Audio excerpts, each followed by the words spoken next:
जादुई घड़ा और लालच। एक छोटे से गांव में रामू नाम का एक गरीब किसान रहता था। वो बहुत ईमानदार और मेहनती था। एक दिन अपने खेत की जुताई करते समय उसका हल किसी सख्त चीज से टकराया। जब उसने वहां खुदाई की तो उसे मिट्टी का एक बड़ा सा घड़ा मिला। घड़ा खाली था, तो रामू ने सोचा, चलो इसे घर ले चलता हूँ, पानी भरने के काम आएगा।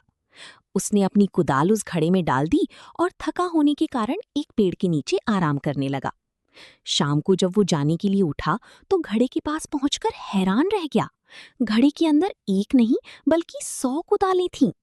रामू को समझते देर न लगी कि वो कोई साधारण घड़ा नहीं बल्कि एक जादुई घड़ा था। उसने आजमाने के लिए उसमें 1 रुपया डाला और तुरंत घड़ा रुपयों से भर गया।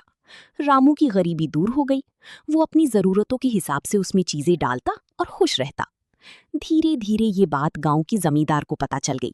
जमींदार बहुत लालची था। उसने डरा धमकाकर रामू से वो घड़ा छीन लिया और अपने घर ले आया। जमींदार ने सोचा, मैं देखूं तो सही कि इस घड़े के अंदर ऐसा क्या है जो चीजों को बढ़ा देता है। ये देखने के लिए जैसे ही वो घड़े के अंदर झांका, उसका पैर फिसला और वो घड़ी के अंदर गिर गया।